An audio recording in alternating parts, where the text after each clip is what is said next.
نحمده ونصلي ونسلم على رسوله الكريم اما بعد فاعوذ بالله من الشيطان الرجيم بسم الله الرحمن الرحيم الله يجتبي إليه من يشاء ويهدي إليه من ينيب صدق الله العلي العظيم وصدق رسوله النبي الأمين الكريم الرؤوف الرحيم ونحن على ذلك لمن الشاهدين والشاكرين والحمد لله رب العالمين یا خدا مہر جناب مصطفیٰ امداد کن، یا رسول اللہ از بہر خدا امداد کن، یا شہید کربلا یا دافع کرب و بلا، شہزادہ گلگوں قبا یا سیدہ امداد کن، قادریم نعرہ یا غوث اعظم می ظلم، دم ز شیخ احمد رضا خان قطب عالم می ظلم، یا الہی تابوت خورشید و ماہی، یا الہی تابوت خورشید و ماہی، چراغ چشتیاں را روشنائی، بگرداب بلا افتاد کشتی، بگرداب بلا افتاد کشتی، ضعیفان شکست رات پشتی، بحق خواجہ عثمان ہارونی، مدد کن یا معین الدین چشتی، مدد کن یا معین الدین چشتی، مدد کن یا معین الدین چشتی۔ میرے بزرگوں، دوستوں، عزیز ساتھیوں، آئیے ہم اور آپ سننے اور سمجھنے اللہ تبارک و تعالی کی عطا کردہ توفیق سے عمل کرنے سے پہلے بارگاہ رسالت معاب علیہ التحیۃ والثناء کی بارگاہ بے کس پناہ میں انتہائی ادب و عقیدت و احترام و محبت کے ساتھ درود پاک کا نذرانہ پیش کریں۔ پڑھیں بآواز بلند، اللہم صلی علی سیدنا و مولانا محمد معدن الجود والکرم وآلہ وصحبہ وبارک وسلم، صلاۃ و سلاما علیک یا رسول اللہ، صلاۃ و سلاما علیک یا حبیب اللہ، صلاۃ و سلاما علیک یا نبی اللہ صلی اللہ تعالی علیہ وسلم۔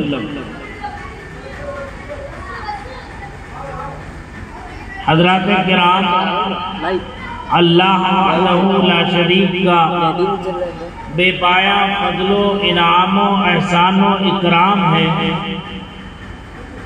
کہ اس نے ہمیں اور آپ کو آج اس کا، اس کے محبوب کا اور اس کے محبوبوں کے ذکر کرنے کا شرف بخشا۔ جیسا کہ آپ حضرات کو معلوم ہے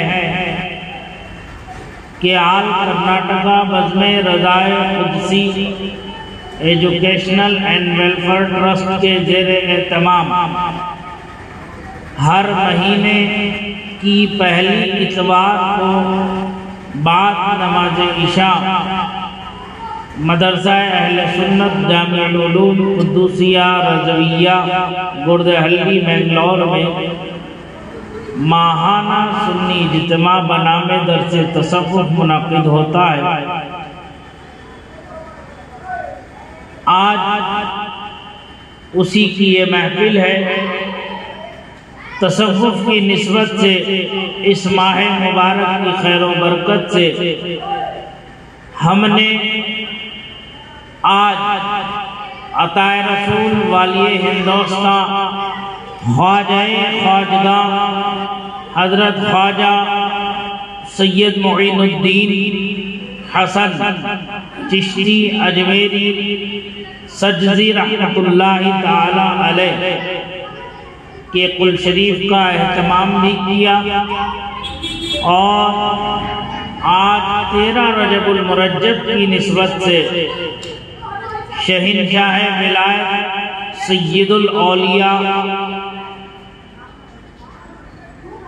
امام الاولیاء امیر المؤمنین سیدنا حضرت علی مرتضی کرم اللہ تعالی وجہہ الکریم کی ولادت بسعادت کا دن بھی آج کی اس تاریخ کو بہت نسبت حاصل ہے۔ اس امید پر اس محفل کو سجایا سنوارا ہے کہ اللہ رب العزت جل جلالہ وعم نوالہ اپنے ان محبوبوں کے صدقے اور طفیل ہماری دنیا اور آخرت دونوں کو سجا دے اور سنوار دے، اور دنیا اور آخرت دونوں کو کامیاب اور بامراد فرما دے۔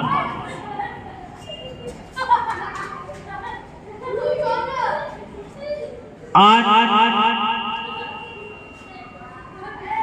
سیدنا عطائے رسول والی ہندوستان خواجہ خواجہ معین الدین چشتی اجمیری سنجری رحمت اللہ تعالی علیہ کی ذات والا صفات پر چند لمحات عرض و معروض کرنے کی سعادت پروردگار نے عطا فرمائی۔ اسی کی مناسبت سے قرآن کریم کی جو آیت کریمہ میں نے تلاوت کی، اللہ رب العزت جل جلالہ وعم نوالہ ارشاد فرماتا ہے، اللہ یجتبی الیہ من یشاء،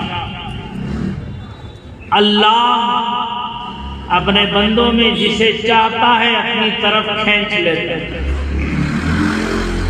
وَيَهْدِي إِلَيْهِ مَن يُنِيبُ، اور جسے چاہتا ہے صراط مستقیم پر گامزن فرما دے۔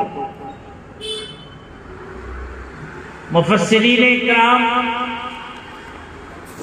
علماء ظاہر کے ساتھ علماء باطن یعنی صوفیاء کرام اس آیت مبارکہ کے تعلق سے تفسیر کرتے ہوئے فرماتے ہیں، اللہ رب العزت جل جلالہ وعم نوالہ کے قرب حاصل کرنے کا جو طریقہ ہے، جو ذریعہ ہے، اللہ وحدہ لا شریک نے اس آیت کریمہ میں بیان فرما دیا۔ اللہ یجتبی الیہ من یشاء، اللہ اپنے بندوں میں جسے چاہتا ہے اپنی طرف کھینچ لیتا ہے۔ یہ کھینچنا جو ہے یہ جذب ہے۔ وَيَهْدِي إِلَيْهِ مَن يُنِيبُ، اور جسے چاہتا ہے ہدایت عطا فرما دیتا ہے۔ تو یہ جو ہدایت ہے یہ ہے سلوک۔ تصوف کی 4 اہم راہیں ہیں جس کے ذریعے قرب خداوندی کو حاصل کیا جاتا ہے۔ ایک ہے جذب، مجذوب جسے مجذوب کہتے ہیں، دوسرا ہے سالک سلوک، راہ سلوک جس پر چلنے والے کو سالک کہا جاتا ہے۔ مجذوب وہ ہے جس پر سے احکام شرعیہ اٹھا دیے جاتے ہیں، اس لیے کہ شرعی احکام جو لاگو ہوتے ہیں وہ ہر مسلمان مرد و عورت عاقل و بالغ پر جو عقل والا ہو اور سن بلوغ کو پہنچ چکا ہو اس پر شرعی احکام لاگو ہو۔ مجذوب جو ہے وہ چونکہ کسی شاعر نے کیا خوب کہا ہے اس کے تعلق سے،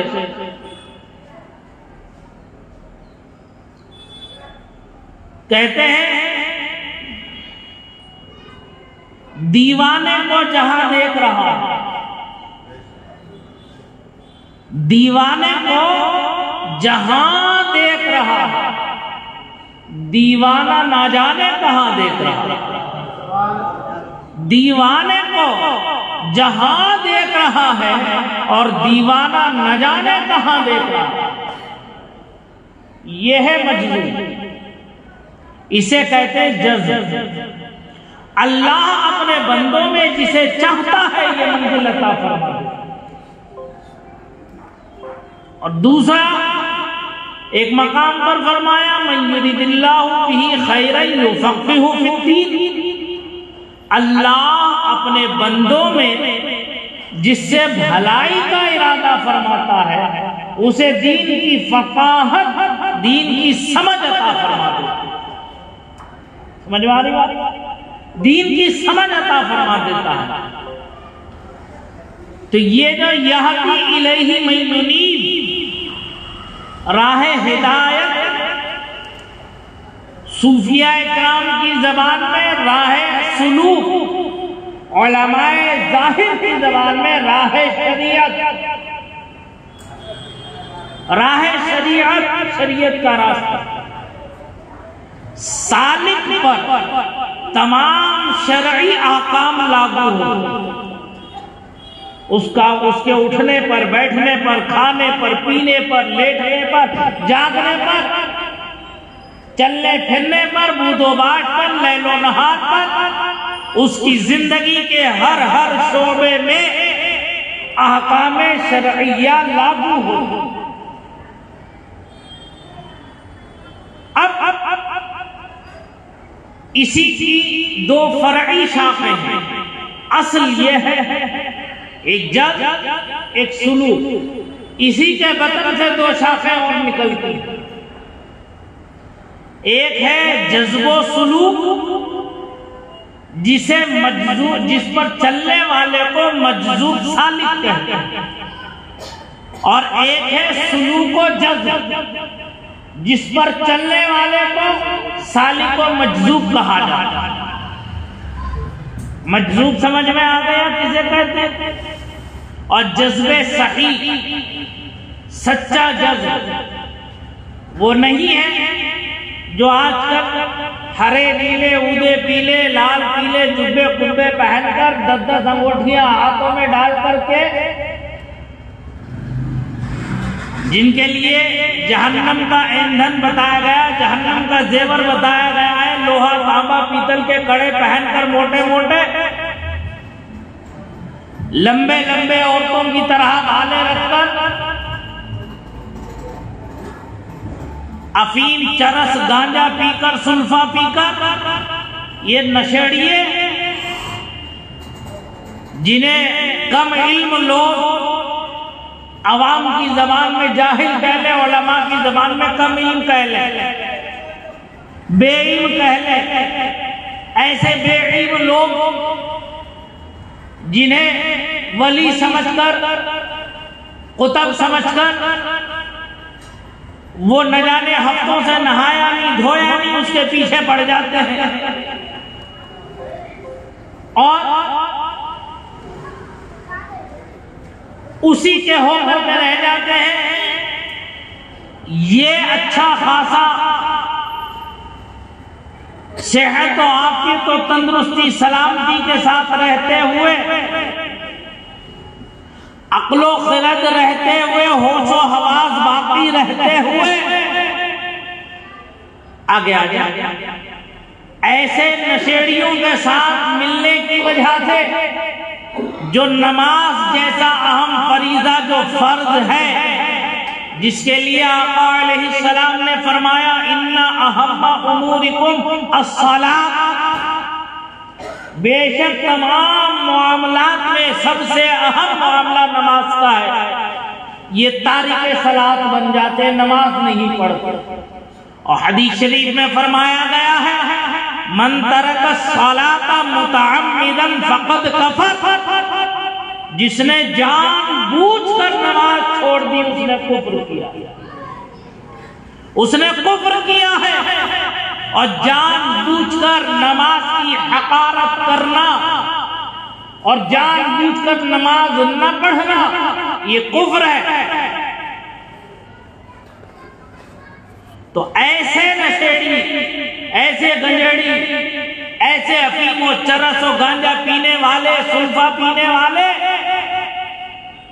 یہ نہ تو یہ اللہ کے ولی ہیں اور نہ ہی ان کا انسانوں میں شمار۔ سمجھ میں آ رہی بات؟ تو یہ مجذوب نہیں ہے، یہ ڈھونگی ہیں، جھوٹے ہیں، مکار ہیں۔ ایسوں کی صحبت سے ہر صاحب ایمان کو بچنا چاہیے، ہر مومن کو بچنا چاہیے، جو تمہیں نماز سے روک دے، اللہ کی عبادت سے روک دے، ایسے ظالموں کی صحبتوں سے بچنا چاہیے۔ سرکار فرماتے ہیں میری معراج تو شب معراج ہوئی، لیکن تمہاری معراج اللہ نے 5 وقتہ رکھی ہے نماز۔ جب تم 5 وقتہ نماز سے عادی ہوتے ہو، نماز پڑھتے ہو، گویا کہ تم اپنے رب سے ہم کلام ہوتے ہو۔ اللہ نے تمہیں اپنی درگاہ میں، اپنی بارگاہ میں 5 وقت حاضری کی سعادت دی۔ اسی لیے آقا نے فرمایا کہ تم نماز ایسی پڑھو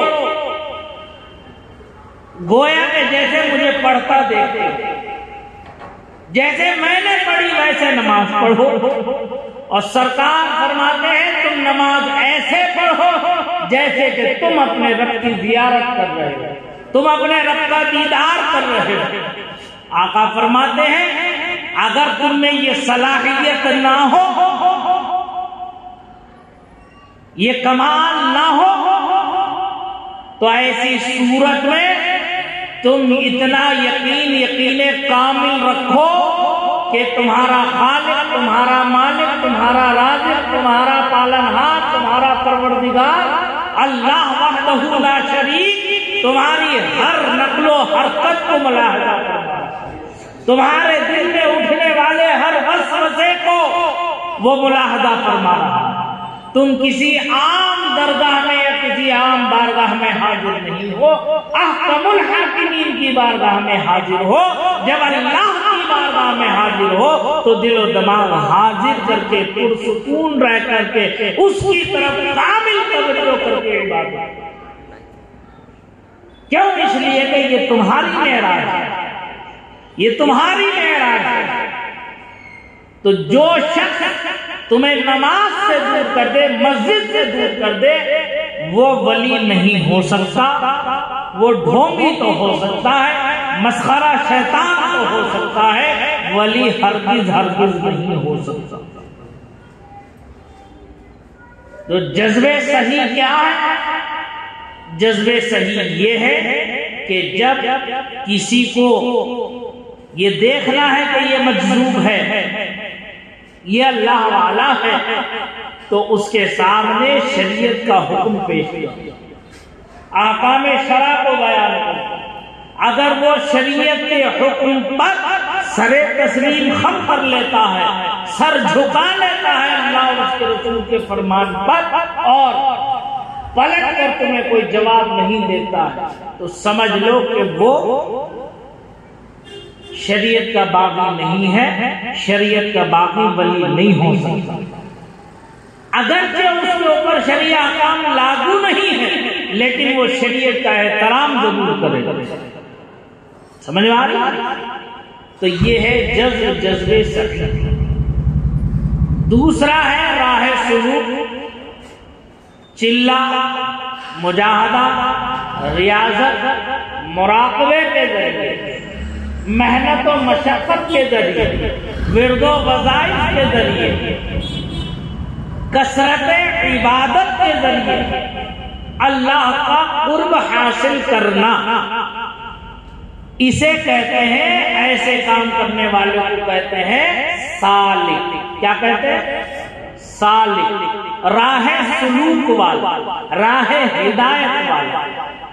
ان دو شاخوں سے دو چیزیں نکلتی ہیں، ایک ہے جذب و سلوک، یعنی ایسا شخص جس پر جذب کی کیفیت طاری ہوتی ہے، کبھی کبھی اس کے حال پر اللہ کا خصوصی فضل ہو جاتا ہے تو وہ جذب سے سلوک کی منزل میں آ جاتا ہے۔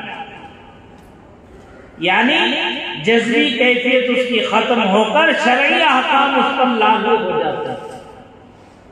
تو ایسا شخص اسے کہتے ہیں مجذوب سالک. کیا کہتے ہیں؟ مجذوب سالک. ایک وہ شخص ہے جو احکام شرعیہ پر سختی کے ساتھ عمل کرتا رہتا ہے زندگی بھر، کثرت قرآن کی تلاوت کرتا ہے، کثرت عبادت کرتا ہے، کثرت ورد و اذکار کرتا ہے، درود پڑھتا ہے، اور جو قرب خداوندی کے جو ذریعے ہیں اس پر وہ عمل کرتا رہتا ہے. کرتے کرتے کرتے کرتے اس کے اوپر ایک کیفیت طاری ہونا شروع ہو جاتی ہے، روحانیت کا اس کے اوپر غلبہ آ جاتا ہے. جیسے سرکار غوث پاک رضی اللہ تبارک و تعالی تقریر فرماتے تھے تو آپ کی تقریر کے دو حصے ہوتے تھے. پہلے میں فرماتے قال اللہ اور قال الرسول، کہ اللہ نے یہ فرمایا اس کے رسول نے یہ فرمایا، قرآن و حدیث کی روشنی میں بیان فرماتے رہتے. اور پھر جب آپ کی تقریر آدھی اس پر گزر جاتی تو پھر آپ ارشاد فرماتے تھے کہ اب میں قال سے حال کی طرف آتا ہوں. فرماتے تھے میں قال سے، قال اللہ اور قال الرسول سے میں حال کی طرف آتا ہوں. تو محققین فرماتے ہیں جو آپ کی مجلس واعظ میں رہتے تھے 70 ہزار کا مجمع آپ کی محفل واعظ میں ہوتا تھا. 400 لوگ قلم دوات لے کر آپ کے واعظ کو لکھنے کے لیے بیٹھتے.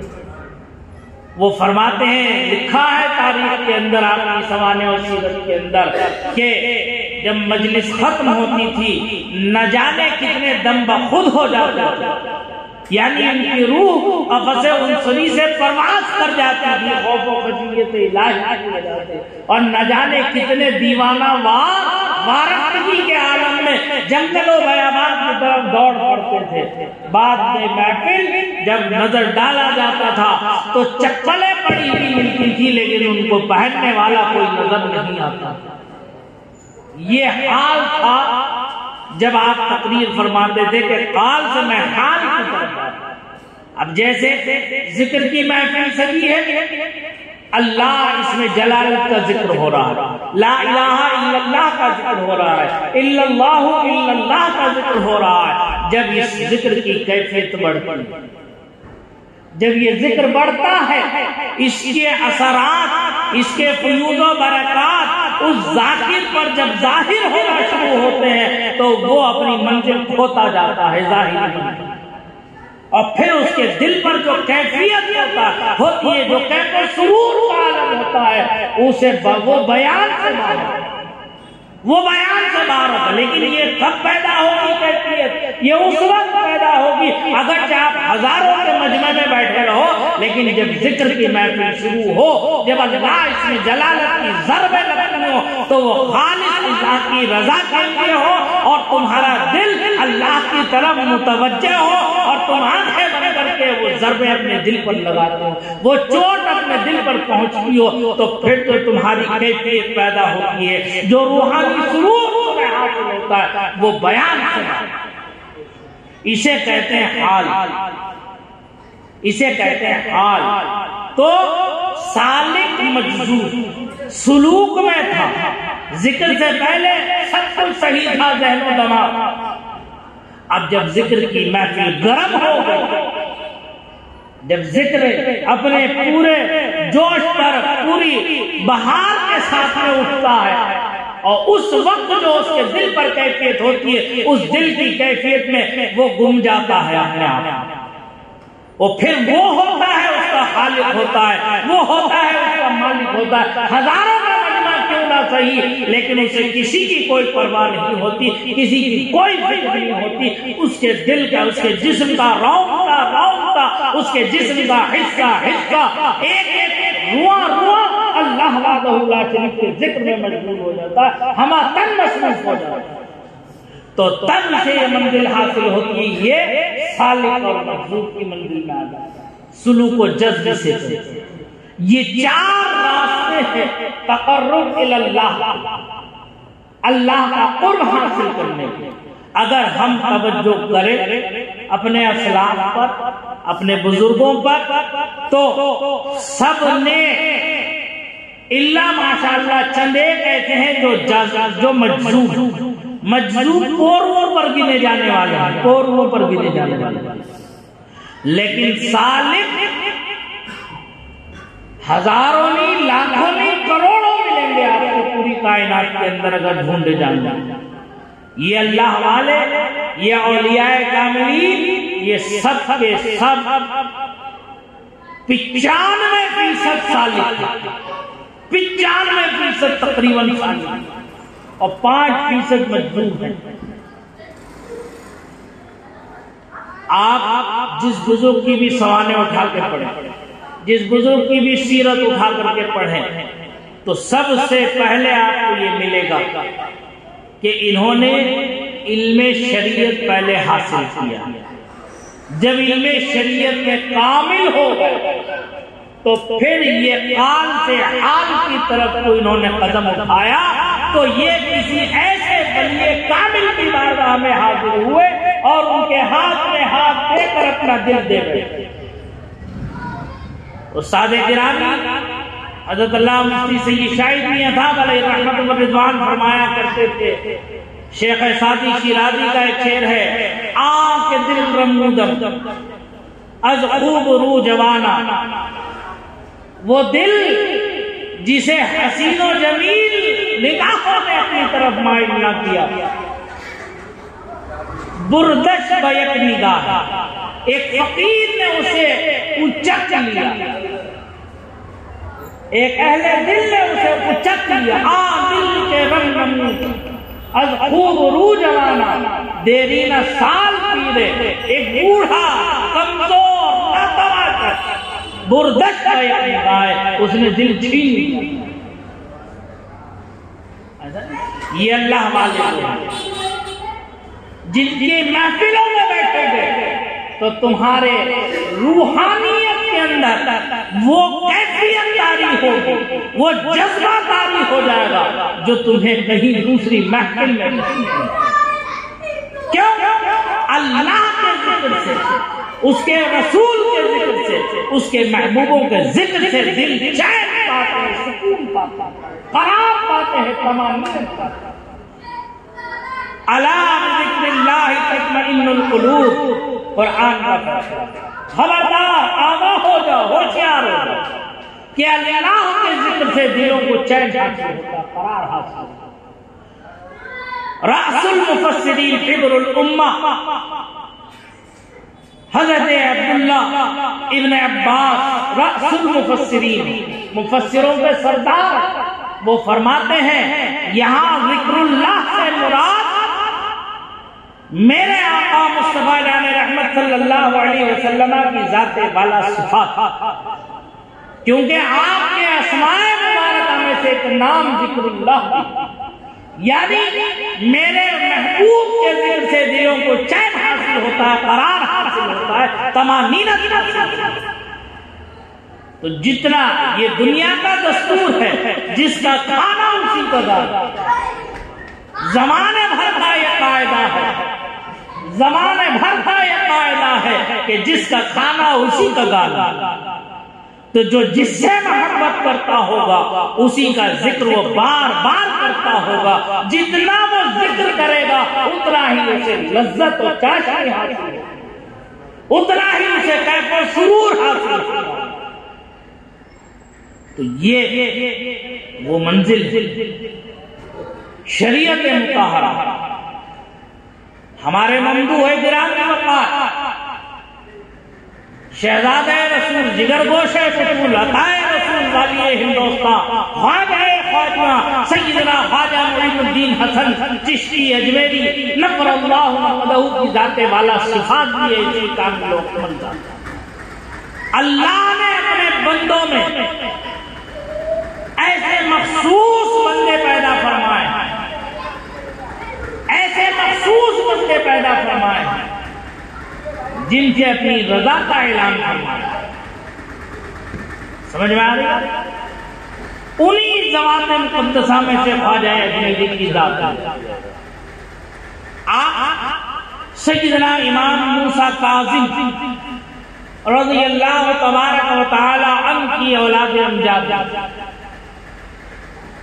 یعنی آپ کا سلسلہ نسب والد ماجد کی طرف سے سید الشہداء امام علی مقام سیدنا امام حسین رضی اللہ تبارک و تعالی عنہ سے جا ملا، اور والدہ ماجدہ کی طرف سے آپ کا نسب مبارک سیدنا امام حسن مصنع جو شہزادے ہیں سیدنا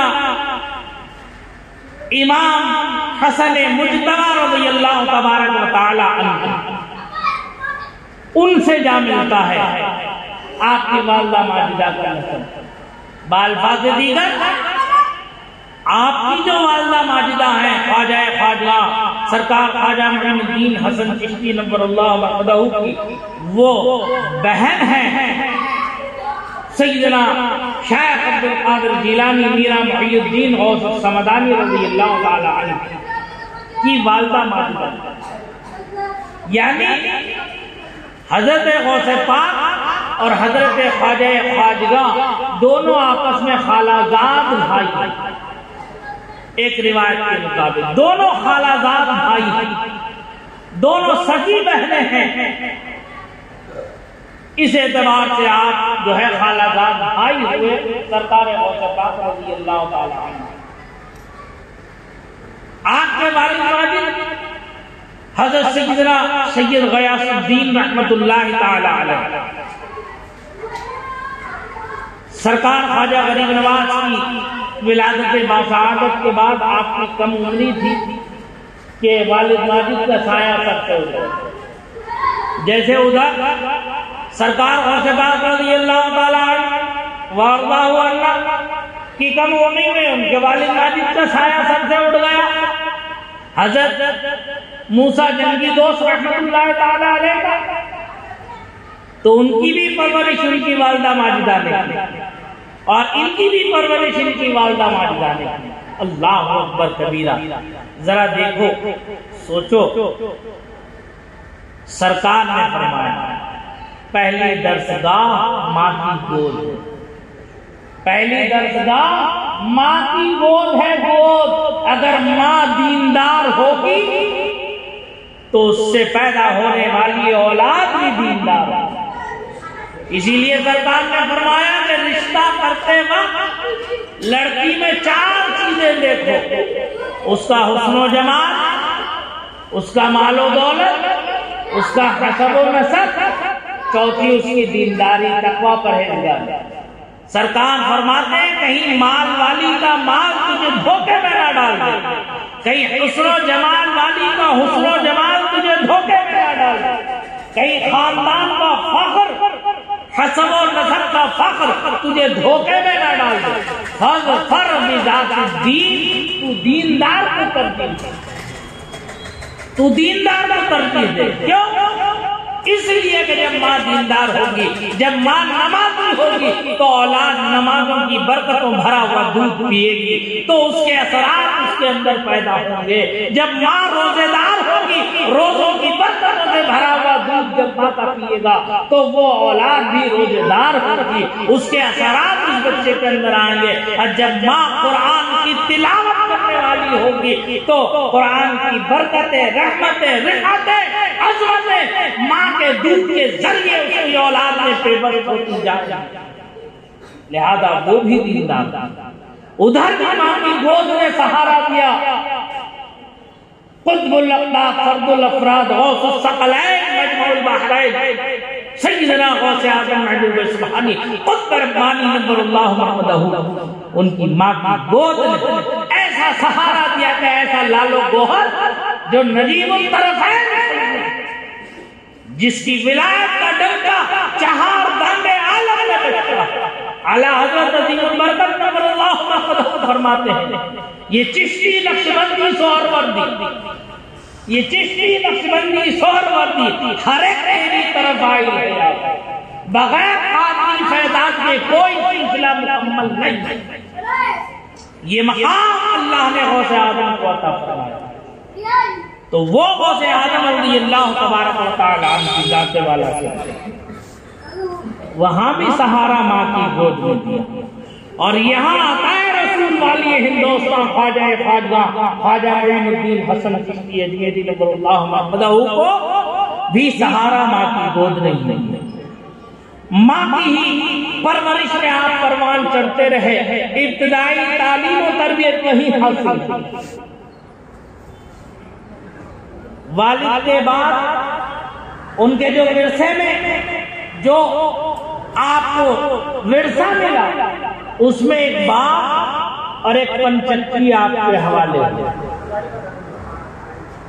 باغ میں ہی پنچکی لگی ہوئی تھی، آپ باغ کی بھی رکھوالی فرماتے تھے اور لوگوں کا آٹا بھی آپ اسی پنچکی میں پیستے تھے۔ آج کیا پنچکی ہے، آج تو چکیاں ہیں، بٹن دبا دے گھر سے جو ہے آٹا بن کے نکل کے آتا ہے۔ اس زمانے میں جو پنچکی تھی تو وہ ہاتھ سے گھما کر کے جو ہے پھر اس کا آٹا پیسا جاتا تھا۔ تو ذرا دیکھو رزق حلال ہمارے آقا سرکار خواجہ معین الدین اجمیری سنجری رحمت اللہ تعالی علیہ نے کیسے حاصل کیا؟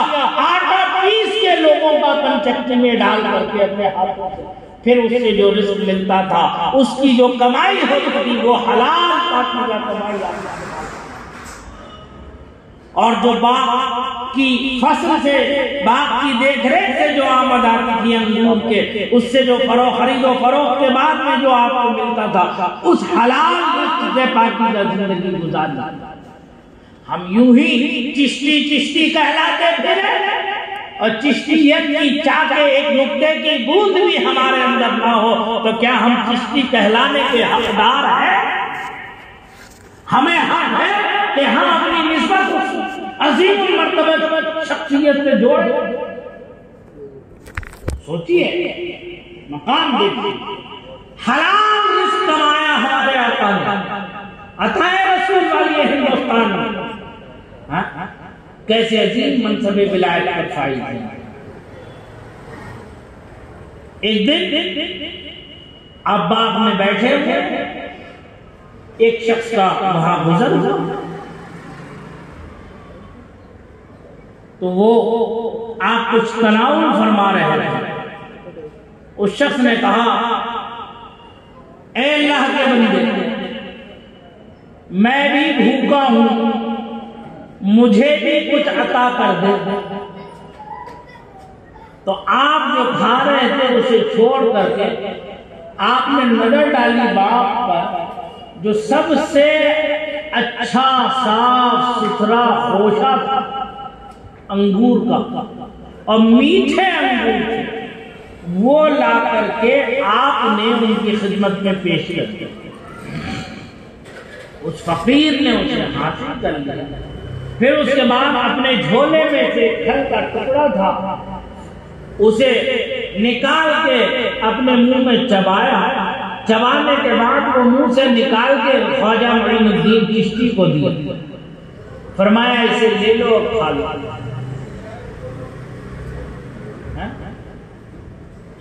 آپ نے وہ لیا، لے کر کے کھایا، کیونکہ اس کے آثار و قرائن سے غریب نواز اگر نہیں پہچانتے تو کون پہچانتا؟ جو پیدائشی ولی ہو، مادرزاد ولی ہو، جسے اللہ نے اسی مقصد کے لیے پیدا کیا ہو، ظاہری اور باطنی دونوں آنکھیں دی ہوئی، تو آپ نے وہ کھایا۔ کھانے کے بعد وہ فقیر چلا گیا، آپ کی دل کی دنیا بدلنے لگی۔ اللہ یجتبی الیہ من یشاء، کیا ہے؟ اللہ، ارے آیت کریمہ پڑھو ساتھ میں، ہر حرف کے پڑھنے پر 10 نیکیاں ہیں۔ اللہ یجتبی الیہ من یشاء، اللہ جسے چاہتا ہے اپنی طرف کھینچ لیتا ہے۔ وہ جو بزرگ تھے جو آئے تھے وہ کوئی عام انسان نہیں تھے، یہ اللہ کے ان خاص بندوں میں تھے جسے اللہ نے اپنی طرف کھینچ لیا، اپنی طرف راہ دی تھی، یعنی ان کے اوپر جذب کی کیفیت تعریف فرما دی تھی۔ وہ مجذوبے صحیح تھے سیدنا حضرت ابراہیم قندوزی رحمۃ اللہ تعالی علیہ۔ سمجھ میں آ رہی بات؟ وہ حضرت ابراہیم قندوزی رحمۃ اللہ تعالی علیہ مجذوبے صحیح بزرگ تھے، ان کی دہن مبارک کے لعاب کی برکتوں سے خواجہ معین الدین حسن کے دل کے اندر جو چنگاری تھی وہ جوالا مکھی بن کر ابھری۔ محبت الہی کی، عشق الہی کی، معرفت الہی کی جو چنگاری تھی وہ چنگاری جو تھی جوالا مکھی بن کر۔ تو آپ نے والدہ ماجدہ سے اجازت لے کر باغ بیچا، پنچکی بیچی، اس سے جو حاصل ہوئی رقم وہ لے کر ماں کی خدمت میں حاضر ہوئے، عرض کیا کہ مجھے تعلیم حاصل کرنا ہے، اگر آپ کی اجازت ہو تو میں علم حاصل کرنے جاؤں، بڑے بڑے علماء کی صحبت میں حاضری دوں۔ تو والدہ ماجدہ نے خوشی خوشی سے جو ہے اپنے شہزادے کو، کیوں؟ اس لیے کہ ماں بھی ولی کاملہ تھی، وہ جانتی تھی اللہ نے میرے بیٹے کو کیوں پیدا کیا معین الدین۔ والدہ ماجدہ نے خوشی خوشی سے اجازت دیا۔ ذرا واقعے پر نظر ڈالو غوث اعظم، انہوں نے بھی والدہ ماجدہ سے اجازت لے کر بغداد کی طرف سفر باندھا، رخت سفر باندھا تھا۔ ادھر بھی خواجہ معین الدین رحمۃ اللہ تعالی علیہ نے والدہ ماجدہ سے اجازت لے کر علم کے حصول میں خراسان، سمرقند، بخارا، اصفہان کے گلی کوچوں میں علم کے حصول کے لیے گھومتے رہے۔ جہاں جہاں انہیں معلوم ہوا فلاں فلاں مقام پر بڑے بڑے علماء موجود ہیں، صلحاء موجود ہیں، دین کا علم رکھنے والے ہیں، ان کی خدمت میں پہنچے، زانو ادب طے کیا، حصول علم کیا۔ تاریخ میں آتا ہے تقریباً 34 سال آپ نے علم حاصل کیا، 34 سال علم حاصل کیا غریب نواز رحمۃ اللہ تعالی۔ حافظ قرآن ہوئے، عالم دین ہوئے، مفتی شریعت ہوئے، صوفی باصفا۔ جب آپ نے علم حصول کی، علم ظاہر کا حصول کر لیا، علم ظاہر حاصل کر لیا، پھر اس کے بعد علم باطن کی طرف متوجہ ہوئے، دل نے روحانیت کی طرف توجہ فرمائی، تو کشا کشا تائید غیبی سے آپ بغداد معلیٰ کی طرف سفر کر گئے۔ وہاں پہنچے، سیدنا غوث اعظم محبوب سبحانیت ربانی شیخ عبدالقادر جیلانی رضی اللہ تعالی عنہ کی بارگاہ میں حاضر ہوئے۔ سرکار غوث پاک رضی اللہ تعالی عنہ کو معلوم ہوا کہ میرا خالہ زاد آ رہا ہے، میری ماں کی بہن کا بیٹا آ رہا ہے۔ آپ نے فرط محبت سے بازوؤں کو پھیلایا اور اپنے سینے سے لگا لیا، اب بہت نوازا۔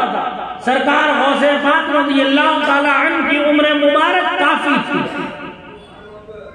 بزرگی کے عالم میں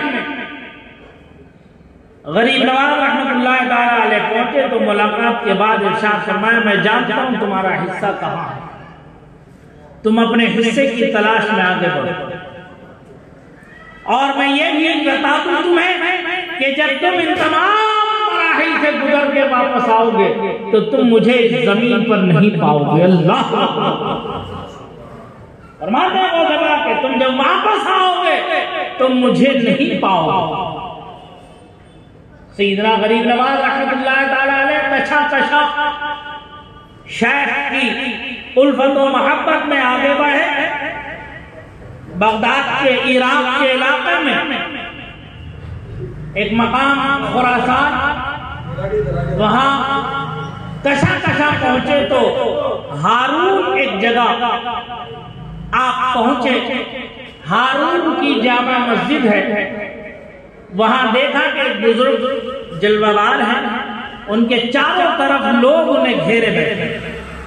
میں اپنی بات مکمل کر لوں کیونکہ میں نے 11 بجے تک کا وعدہ کیا تھا، اب 11:05 ہو گئے، 10 منٹ اور صحیح اپنی بات مکمل کر لوں۔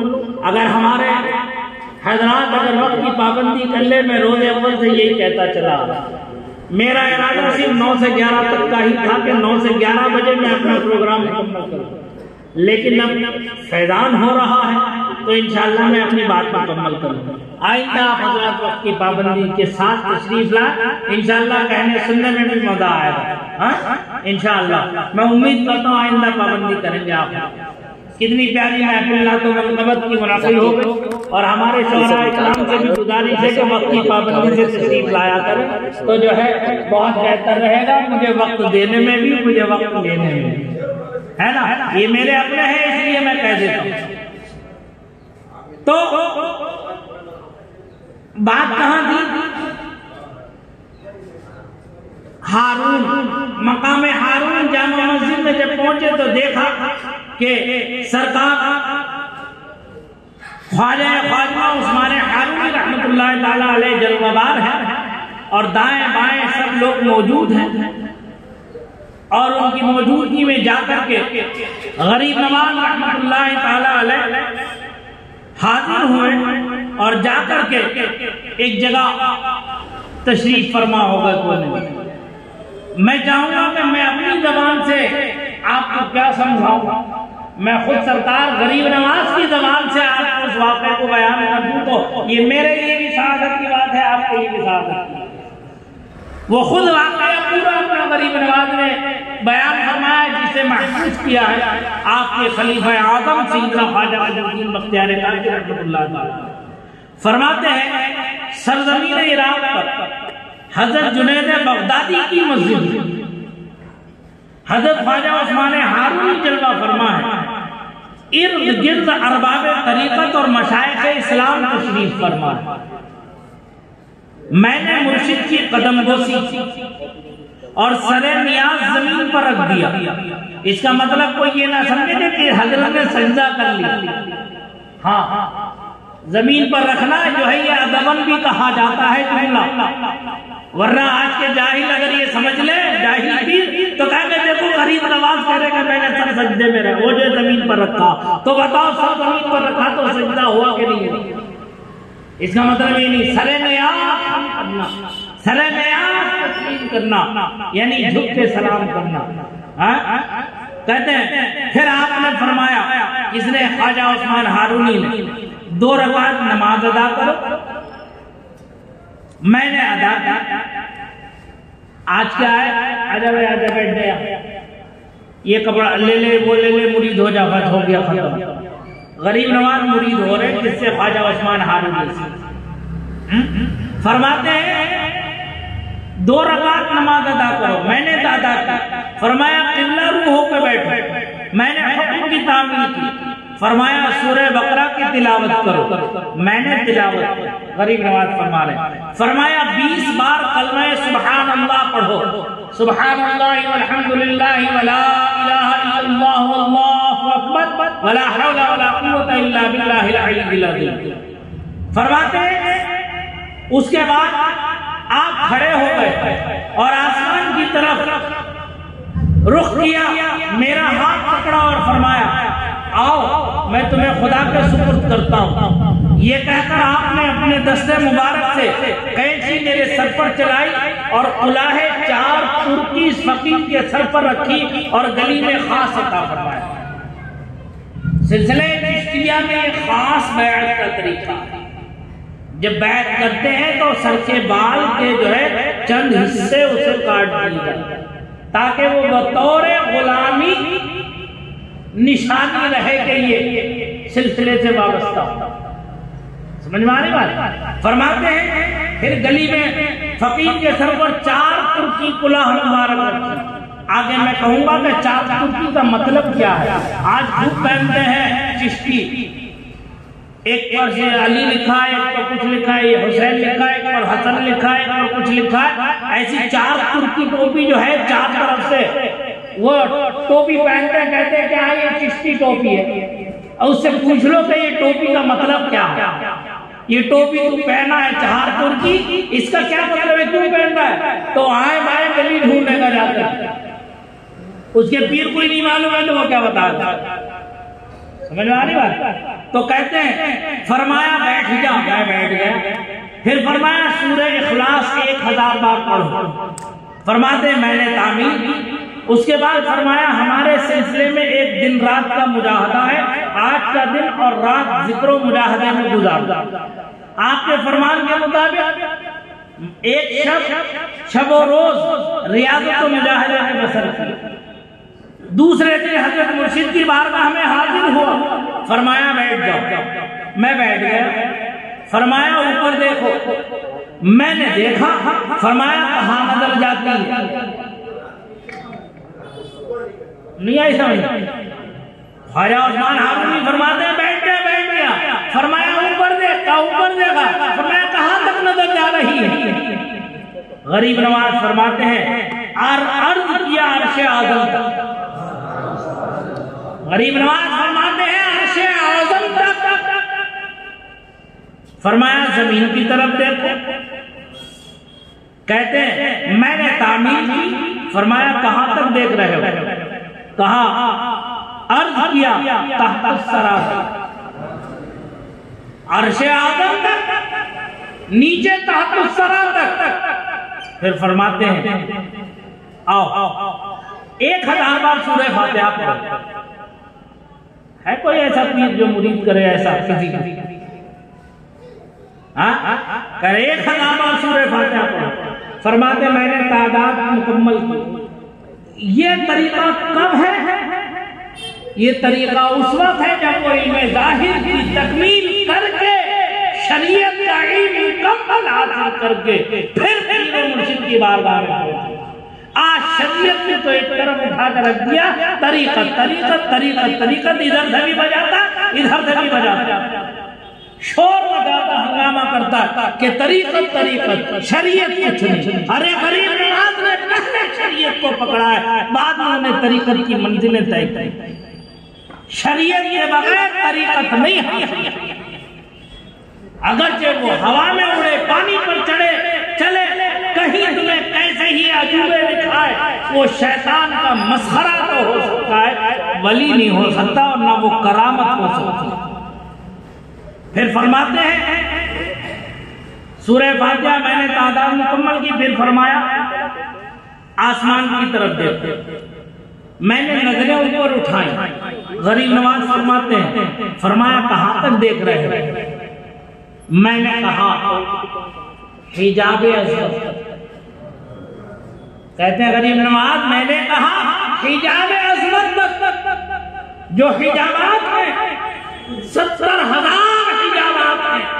جب سرکار معراج شریف تشریف لے گئے سدرۃ المنتہا سے آگے جب آپ کا گزر ہوا, جبریل امین نے وہاں معذرت چاہی کہ میں اس سے آگے نہیں جا سکتا, آگے تو لامکان کی حدود شروع ہو گئی, یہاں سے تو سرکار کو خود جانا ہے. تو سرکار فرماتے ہیں 70,000 حجابات کو طے کر کے میں پہنچا تھا.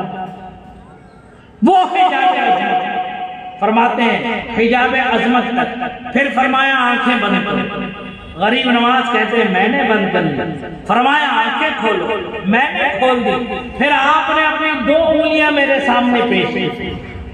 خواجہ عثمان ہارونی غریب نواز کہتے ہیں میرے مرشد پاک نے 2 انگلیاں میرے سامنے پیش کی. فرمایا کیا دیکھتے ہو؟ پیش کر کے فرمایا کیا دیکھتے ہو؟ غریب نواز کہتے ہیں 18,000 جہان انگلیوں کے درمیان دیکھ رہا ہوں. 18,000 عالم اللہ وحدہ لا شریک نے پیدا فرمائے.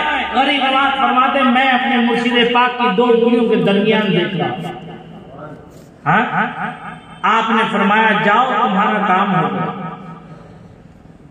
فرماتے ہیں جاؤ تمہارا کام ہو گیا.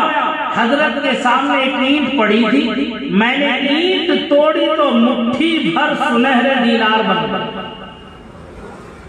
حضرت نے فرمایا لے جاؤ درویشوں میں صدقہ کر دو، درویشوں میں صدقہ کر دو۔ اس کے بعد خواجہ عثمان ہارونی نے آپ کو خلافت بخشی، اپنا جانشین مقرر فرمایا اور مشائخ چشتیہ کی معمولات کی تعلیم۔ اس کے بعد فرماتے ہیں، اس کے بعد ہاتھ پکڑ کر دعا کی، کیا یا الہی معین الدین کو قبول فرما، اور اپنی بارگاہ کا مقرب بنا۔ آواز آئی، اے معین الدین تم ہمارے مقبول بارگاہ ہو، ہم نے تمہارا نام اپنے محبوبوں کے دفتر میں لکھا اور تمہیں مشائخ کا سردار بنا دیا، تمہیں مشائخ کا سردار بنا دیا۔ اب آؤ کلاہ چار ترکی، آخری بات عرض کر کے میں بات مکمل کروں، ورنہ میرے غریب نواز کی زندگی کو بیان کرنے کے لیے میری عمر کافی نہیں۔ تمہاری ذات سے میرا بڑا تعلق ہے، تمہاری سرکار محدث اعظم ہند رحمت اللہ تعالی علیہ فرماتے تمہاری ذات سے میرا بڑا تعلق ہے کہ میں غریب پڑا تم بڑے غریب نواز، میں غریب پڑا تم بڑے غریب نواز۔ اس غریب نواز کی شان کو میں کیا بیان کر سکوں اس آدھے ایک گھنٹے کے اندر۔ زندگی مال خیر نہیں، آپ آتے رہو گے انشاءاللہ۔ جو کچھ میرے پاس علم کا خزانہ ہے وہ میں تم کو لٹاتا ہوں، لیکن شرط یہ کہ تم آؤ تو صحیح۔ جیسے آج آیا خوشی ہو رہی ہے دیکھ کر کے، آئندہ بھی اس سے بڑھ کر کے آیا ہے۔ چہار ترکی کیا ہے؟ کہتے ہیں چار ترکی ٹوپی کا مقصد چار چیزوں کا ترک کرنا ہے۔ کیا چیزوں کا؟ مرشد پاک فرما جب مرشد نے خلافت عطا کرتے وقت سر پر چہار ترکی ٹوپی رکھی تو یہ انتہائی فکر انگیز اور نصیحت آمیز کلمات ارشاد فرمائے۔ خواجہ عثمان ہارونی فرماتے ہیں معین الدین بیٹے یہ جو چہرے سر پر تمہارے چار ترکی رکھی ہے میں نے، اس کی عظمت کو برقرار رکھنا، اس کے مقصد کو برقرار رکھنا۔ اس چہار ترکی کا مقصد کیا ہے؟ فرماتے ہیں چار ترکی ٹوپی کا مقصد چار چیزوں کا ترک کرنا یعنی چھوڑ دینا ہے۔ پہلی چیز دنیا کا ترک، دنیا چھوڑ دو۔ دوسری چیز آخرت کا ترک، یعنی آخرت کا ترک کا مطلب یعنی ذات رب کے سوا کوئی دوسرا مقصد نہ ہو۔ میں نے پیچھے بھی اپنی تقریروں میں بیان کیا ہے، آپ کو یاد ہوگا جنت میں جانے والوں کی تین جماعتیں ہوں گی، ایک جنت میں چاہت میں، دوسرا جہنم کے خوف سے، تیسری جماعت صرف رضا الہی کی خاطر۔ تو وہ مقصد ہے دوسرے کا، دوسری ترکی کا مقصد کیا ہے؟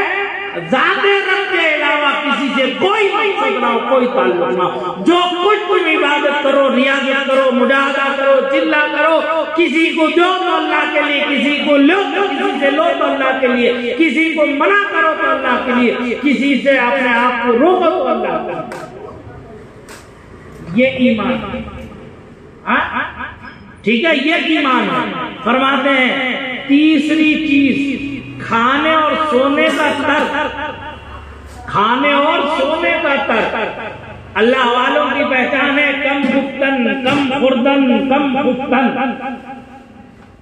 کم کھانا، کم سونا، کم بولنا۔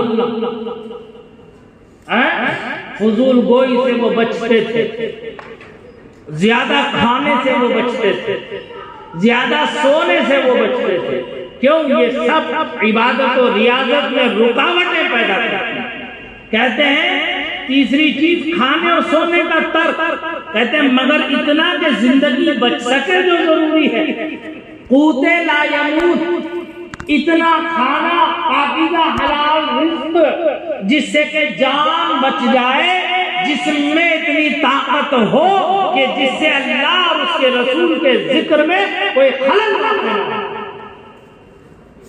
اسی لیے ہمارے اسلاف نے جنگل کی لکڑیاں بین بین کے لا کے فروخت کر کے اس سے جو حلال رزق پیسہ ملتا تھا اس پیسے سے جو خرید کے چکی میں پیس کے اپنے ہاتھ سے روٹیاں بنا کے کھایا کرتے تھے.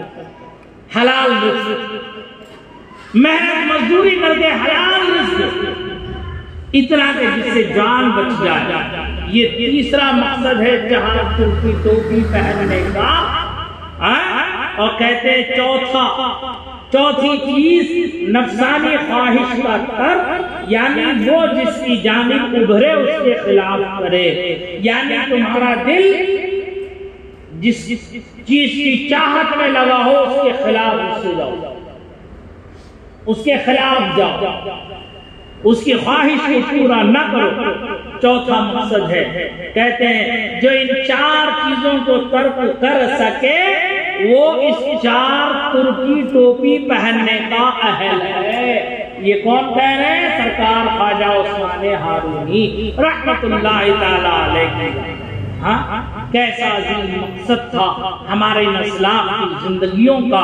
اللہ اور اس کے رسول کی رضا پر مکمل زندگی گزاری ہے، اسی لیے شہید جائے ہندوستان بن گئے. 811 سال وصال مبارک کو ہونے کے باوجود آج بھی ہندوستان کی سرزمین پر کوئی بادشاہ ہے، کوئی حاکم ہے، کوئی حکمراں ہے، وہ صرف عطائے رسول والی ہندوستان خواجہ معین الدین حسن چشتی اجمیری سنجری رحمۃ اللہ تعالی علیہ.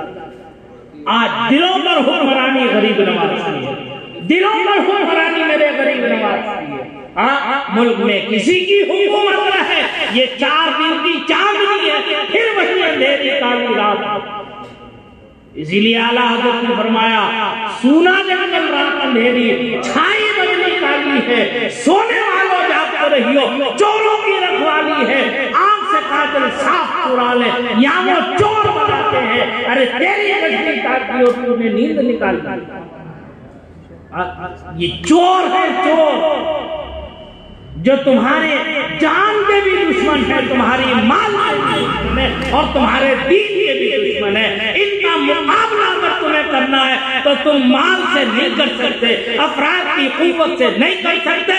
ان کا مقابلہ کرنا ہے تو کامل طور پر اپنے رب سے وفاداری کر لو، اپنے رب میں ہو جاؤ. ارے ایسے نظارے کتنے حکمراں تمہاری جوتی کی ٹھوکروں میں پڑے ہوئے ملیں گے، کتنے ملیں گے تمہاری جوتی کی ٹھوکروں میں پلتے ہوئے ملیں گے.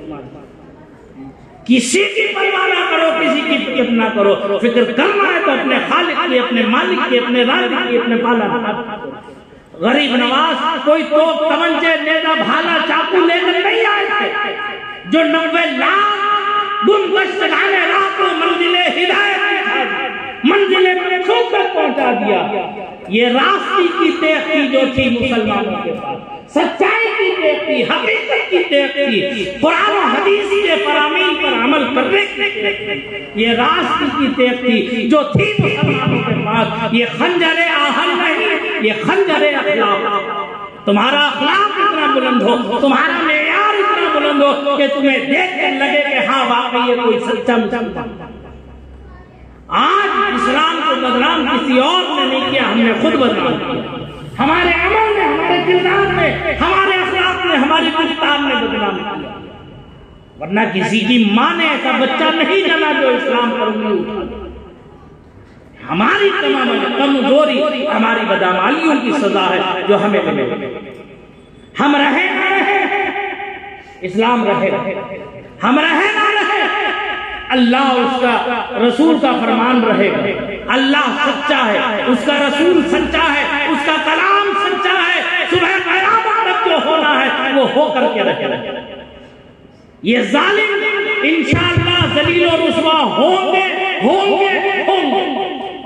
لیکن تم اپنا کیا کرو گے؟ کیا منہ لے کر اللہ کی بارگاہ میں حاضر ہوں گے؟ کیا منہ لے کر لیں گے؟ رب فرمائے گا میں نے تمہیں اسلام جیسی عظیم نعمت دی، دولت دی. میں نے کہا ان الدین عند اللہ الاسلام، ارے میرا پسندیدہ دین تو اسلام تھا. میں نے تمہیں مسلمانوں میں پیدا کیا، میں نے تمہیں اہل ایمان میں پیدا کیا. تم نے اسلام کی کیا حفاظت کی؟ کی، تم نے اسلام کے فرامین پر کیا عمل کیا، میرے فرمان کی دھجیاں تم نے کیسے اڑائی۔ جب خالق کائنات پوچھے گا تو ہم کیا جواب دیں گے؟ وہاں ہم اپنی جواب کی تیاری کر لیں، کسی کی فکر نہ کریں، کتنی بڑی حکومتیں ہو، کتنی مسجدیں توڑ دیں، مندر جو ہے کچھ بھی توڑ دیں، لیکن تم اپنے آپ کو تو مضبوط کر لو۔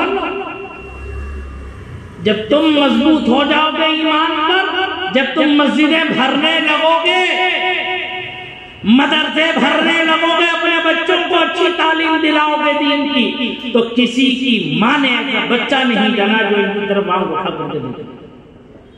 لیکن کیا کریں، کس سے روئیں ہم، کس سے کہیں لا کر؟ ہمارا سکہ جب چھوٹا ہو تو بازار میں نہیں چلے گا تو کیا کریں گے ہم اپنے سکے کو تو صحیح کر لیں، ہم اپنے ہی چھوٹے سکے لے کر کے اتریں گے تو ظاہر سی بات ہے بازار میں یا تو جوتے کھائیں گے یا گالیاں سنیں گے یا دھکے کھائیں گے، اس کے علاوہ تو کچھ ہوگا نہیں۔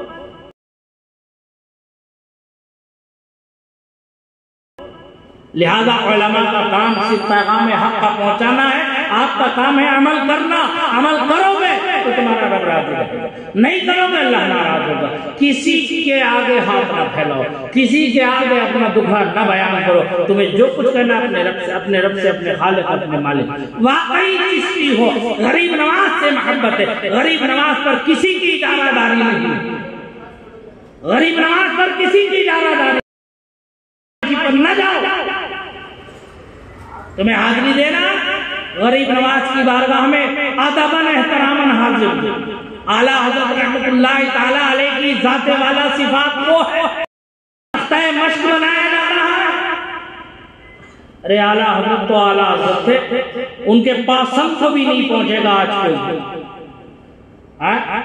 آج کے موجودین میں کوئی ایسا نہیں ہے جو اعلیٰ حضرت کے پاس ہم کو پہنچ جائے۔ اللہ نے انہیں اپنے فضل سے، اپنے کرم سے وہ منصب عطا فرمایا جو منصب مجددیت۔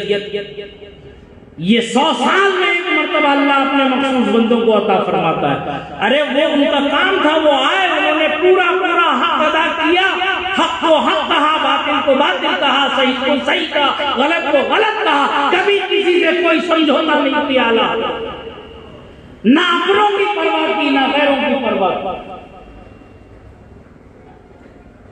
اعلیٰ حضرت خود فرماتے ہیں ایک جگہ، ساتھی ساتھی کہہ کر پکارو، ساتھی ہو تو جواب آتا۔ اپنا دکھ ان الفاظ میں کہہ رہے ہیں، ساتھی ساتھی کہہ کر پکارو، ساتھی ہو تو جواب آئے، پھر جھنجھلا کر سبزے پڑھتے چل رہے مولا والا، چل رہے مولا والا۔ اعلیٰ حضرت خود فرماتے ہیں، ابھی میں پڑھ رہا تھا، اب جب یہ اجمیر کا واقعہ سامنے آیا، سلام پر پابندی کا واقعہ سامنے آیا تو دل کو تکلیف ہوئی، افسوس ہوا۔ چند نادانوں کی نادانی نے پورے ماحول کو خراب کر کے رکھ دیا، اور وہاں کے مجاورین کی بدمعاشی نے اور جلے پہ نمک کو چھڑک دیا۔ اعلیٰ حضرت رحمت اللہ تعالی علیہ کو کیا جانے ہیں جو موجود ہے؟ ارے اعلیٰ حضرت کو جاننا ہے تو اپنے باپ دادا سے پوچھو۔ جس وقت وہ اجمیر محلہ کے خدام ہوں گے، اگر واقعی تم انہیں کی اولاد میں سے ہو تو اپنے باپ دادا کی تاریخ کو اٹھا کے پڑھ کے دیکھو۔ اجمیر محلہ کے جتنے بھی خدام اپنے آپ کو کہلاتے ہیں، وہ چاہے کسے باشد کوئی بھی خادم ہو،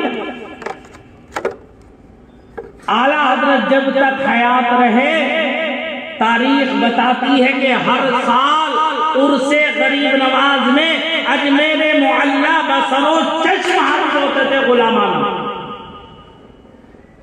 شاہ جہانی مسجد میں اعلیٰ حضرت رحمت اللہ تعالی علیہ کا ہر سال عرس غریب نواز میں واعظ ہوتا تھا۔ اعلیٰ حضرت کم واعظ فرماتے تھے لیکن عرس غریب نواز میں ضرور واعظ فرماتے تھے۔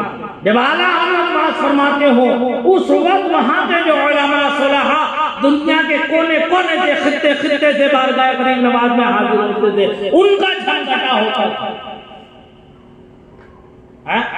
اعلیٰ حضرت کے خلفاء میں صدر الشریعہ بدر الطریقہ حضرت علامہ مفتی محمد امجد علی رضوی اعظمی رحمت اللہ تعالی علیہ دار الخیر اجمیر معلیٰ کے مدرسہ دار العلوم الولینیہ کے صدر مدرس حضور مجاہد ملت، حافظ ملت، یہ ساری ٹیم وہاں اجمیر معلیٰ میں حاضر تھی، صدر شریعہ کی بارگاہ میں وہاں علم حاصل کیا۔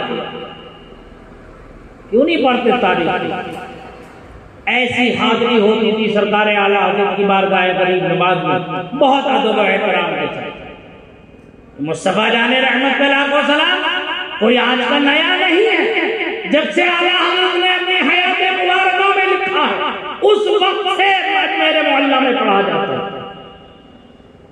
تاریخ اٹھا کے پڑھو تو، تاریخ کو دیکھو تو اعلیٰ حضرت کی حیات میں پڑھا جاتا تھا۔ سلام کا کوئی ایک صیغہ تو مخصوص ہے نہیں، ہزارہا صیغے ہیں، درود کا بھی کوئی ایک صیغہ مخصوص نہیں ہے۔ صلی اللہ علیہ وسلم بھی درود ہے، الصلاۃ والسلام علیک یا رسول اللہ یہ بھی درود ہے، درود تنجینا بھی درود ہے، درود ہزارہ بھی درود ہے، درود لکھی بھی درود ہے، بے شمار چیزیں درود پاک، درود تاج بھی درود ہے۔ جو تمہارا دل کا ہے، جو تمہاری عقیدت و محبت اظہار کرے، جس درود سے تمہیں سکون حاصل ہوتا ہو، جس سلام سے تمہیں سکون حاصل ہوتا ہو، سلام پڑھو، کیا پریشانی کی بات؟ کوئی پریشانی کی بات نہیں، لیکن بارگاہوں کا ادب میں پھر کہوں گا کہ بہرحال باقی رہنا چاہیے۔ وہ بارگاہ ہے غریب نواز، وہاں ادب باقی رہنا تھا، رہنا چاہیے۔ اگر نعرے بازی کرنا غلط ہے تو وہاں جو خدام دن دہاڑے جو لوگوں کو لوٹ رہے ہیں، زبردستی گردنیں پکڑ پکڑ کے چادر میں گھسیٹ گھسیٹ کے ان سے نذرانے شکرانے جبرن وصول کر رہے ہیں، نہ مردوں کا نہ عورتوں کا کوئی تفریق وہاں رہی ہے، دونوں کا، عورت اور مرد کا دونوں کا اختلاط، دونوں کا میل، دونوں کا گھال میل، اس انداز سے عورتوں کو مزار کے اندر ڈھکیلا گھسیڑا جاتا ہے کہ جس میں عورت کے جسم پر کہاں ہاتھ لگتا ہے اس کا کسی کو اندازہ ہے؟ کیا یہ حرام کاری نہیں ہے؟ یہ بدکاری نہیں، یہ حرام کاری؟ کیسے وہ سجادے کرا رہے ہیں، ماں کے مجاورین کرا رہے ہیں، کسی بھی درگاہ کا سجادہ ہو، کسی بھی خانقاہ کا مجاور ہو، کسی بھی آستانے کا نگراں ہو، کیسے یہ حرام کاری کرا رہا ہے، زنا کاری بدکاری کرا رہا ہے؟ کیا اللہ اس کے رسول کا ذرا سا خوف نہیں ہے؟ اللہ اس کے رسول کا ذرا سا ڈر تمہیں نہیں ہے؟ اسلام کی غیرت و حمیت کو کیا پسے پشت ڈال کر رکھ دیا، آگ لگا دی اٹھا کر؟ کوئی کہنے والا نہیں ہے مجاورین، چند ٹکوں کی خاطر، چند پیسوں کی خاطر، ارے وہ مقدس آستانہ خواجہ خواجہ اجمیر مقدس کیسا بابرکت آستانہ ہے، ارے بادشاہ ہندوستان کا آستانہ، اور پھر کہتے ہو کہ ہمیں غریب نواز پال رہے، ارے کتے بھی پل جاتے، تم کیا پل رہے ہو؟ بولو میری بات غلط ہے؟ ارے کتا بھی پل جاتا، تم کیا پل رہے ہو غریب نواز؟ یہ ہمارے ہی تو لوگ بے وقوف ہیں، کیا ضرورت ہے اندر گھسنے کی؟ ایسی گناہگار کرنے والے کاموں میں کیوں داخل ہوتے ہو؟ مت داخل ہو اندر، آستان شریف سے باہر رہو۔ اعلیٰ حضرت رحمت اللہ تعالیٰ علیہ نے جو مزار پر حاضری کا طریقہ بتایا، کیا بھول گئے؟ اعلیٰ حضرت نے جو طریقہ بتایا آستانے پر حاضری کا، کیا وہ بھول گئے؟ اعلیٰ حضرت فرماتے ہیں بارگاہ میں جب حاضر ہو کسی اللہ کے ولی کے، باہر کھڑے ہو دست بستہ سلام عرض کرو، جیسے ان کی حیات ظاہری میں سلام عرض کرتے تھے، اجازت کے منتظر ہوتے تھے، جب اجازت ملتی تھی تب داخل ہوتے تھے، چند لمحات توقف کرو، پھر اس کے بعد داہنا قدم مزار اقدس کے پاس احاطہ مبارکہ میں رکھ کے سیدھے مواجہ شریف کی طرف، یعنی جدھر چہرہ مبارکہ ہے ادھر کو جاؤ، اور تربت پاک سے 7 قدم پیچھے کو ہٹ کے کھڑے ہو، 7 قدم پیچھے ہٹ کے کھڑے ہو، پھر وہاں پر جو تمہیں اللہ نے توفیق دی ہے کلام اللہ کی تلاوت کرو، سورہ آیت الکرسی پڑھو، سورہ اخلاص پڑھو، سورہ قل یا ایھا الکافرون پڑھو، سورہ قل اعوذ برب الفلق، قل اعوذ برب الناس پڑھو، سورہ فاتحہ پڑھو، اور اللہ نے تمہیں توفیق دی ہو اور تمہیں قرآن سے کچھ چیزیں یاد ہو تو سورہ بقرہ کی پہلی 10 آیتیں، پھر سورہ بقرہ کی آخری 10 آیتیں پڑھو۔ اللہ نے تمہیں اور توفیق دی ہو اور وقت میں برکت ہو تو یاسین شریف پڑھو، رحمان شریف پڑھو، سورہ ملک پڑھو، سورہ دخان پڑھو، جو اگر جتنا وقت تمہارے پاس ہے اتنے وقت میں جو تم پڑھ سکتے ہو ادب و احترام و عقیدت و محبت کے ساتھ پڑھو، اور پھر اللہ کی بارگاہ میں دعا کرو، انہیں ایصال ثواب پہنچاؤ، ان کے وسیلے سے اللہ کی بارگاہ میں اپنی حاجتوں کو بیان کرو، اللہ سے اپنا سوال، اور جب دعا ختم ہو جائے تو جس طرح سے احتراماً ادباً داخل ہوئے تھے ایسے ہی پیچھے قدم کر کے واپس ہو جانا۔ تربت کو بوسہ دینا شرم جائز ہے، لیکن علماء کو منع فرمایا گیا عوام کی موجودگی میں کوئی عالم قبر کو بوسہ نہ دے۔ کیوں؟ عالم تو صرف بوسہ دے دے گا، یہ کم علم اور نہ جانے کیا کیا کر بیٹھے گی۔ آج جتنی خرافاتیں ہو رہی ہیں مزارات پر، لمبے لمبے لیٹ جاتے ہیں، ماتھے ٹیک دیتے ہیں، کیا یہ شرم جائز ہے؟ یہ جاہل مجاوروں نے کرایا ہے یہ ساری حرکتیں۔ کیوں؟ اس لیے کہ یہ آمدنی چاہیے، پیسہ چاہیے، اور مزار اقدس پر کسی بھی اللہ کے ولی کے مزار پر یہ جو ہزاروں روپے کی چادریں چڑھا رہے ہو فضول خرچی کر کے، اب کہو گے تو کہہ رہا ہوں، سنو کہوں گا میں، یہ جائز نہیں ہے۔ صرف قبر پر ایک چادر کا چڑھانا جائز ہے، دوسری چادر کپڑے کی نہیں چڑھا سکتے اس وقت تک جب تک کہ پہلی چادر بوسیدہ ہو جائے، خراب ہو جائے، پھٹ نہ جائے، اس قابل نہ رہے کہ دیکھنے کے لائق ہو وہ، تب اس چادر کو ہٹا کر دوسری کپڑے کی چادر، وہ بھی اس لیے کہ یہ اللہ کا ولی ہے، اس کی قبر مبارک ممتاز ہے، اس ممتاز حیثیت کی وجہ سے ایک چادر ڈالنا شرم جائز ہے۔ یہ ہزاروں روپے کی جو درگاہوں پر لوٹ مار ہو رہی ہے کپڑوں کی چادروں کی، یہ شرم جائز نہیں ہے، یہ مال کا ضیاع ہے، مال کا اسراف کرنا۔ ہاں تمہیں ڈالنا ہے، پھول ڈالو، قبر پر پھول ڈالو۔ کیوں؟ اس لیے کہ قبر پر پھول جب تک ہرے اور تازے ہوتے ہیں وہ اللہ کی تسبیح بیان کرتے ہیں، جب تک اللہ کی تسبیح ہوتی ہے رحمت الہی کا نزول ہوتا ہے، اس سے صاحب قبر کو چین و سکون آتی ہے۔ اللہ کے حبیب کے مزار پر جاؤ تو پھول کی چادریں پیش کرو، پھول پیش کرو، یہ کپڑے کی چادریں گھاگرے نہیں جو مزار سے اتر گئی واپس دکاندار کے پاس چلی جاتی ہے آدھی قیمت میں، وہ آدھی قیمت یہ سجادے لے لیتے ہیں، یہ مجادل لے لیتے ہیں۔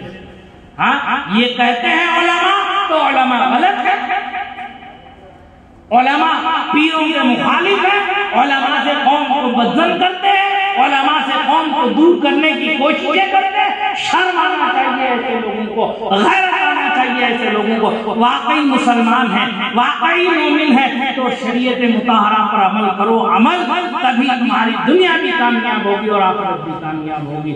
اللہ تعالیٰ کی بارگاہ میں دعا ہے کہ پروردگار ان تمام اٹھتے ہوئے فتنوں سے امت مسلمہ کو محفوظ رکھے اور اہل سنت میں اتحاد اتفاق کی دولت سے مالا مال فرمائے، آپس میں خلوص محبت مودت کے ساتھ زندگیوں کو گزارنے کی توفیق رفیق عطا فرمائے، تمام سلاسل میں اتحاد قائم فرمائے۔ مولا کریم کی بارگاہ میں دعا ہے جو کچھ بھی کہا سنا اس میں لفظی معنوی کوئی غلطی ہو گئی ہو اللہ اپنے کرم سے اسے معاف فرمائے، آمین۔ وآخر دعوانا الحمدللہ رب العالمین۔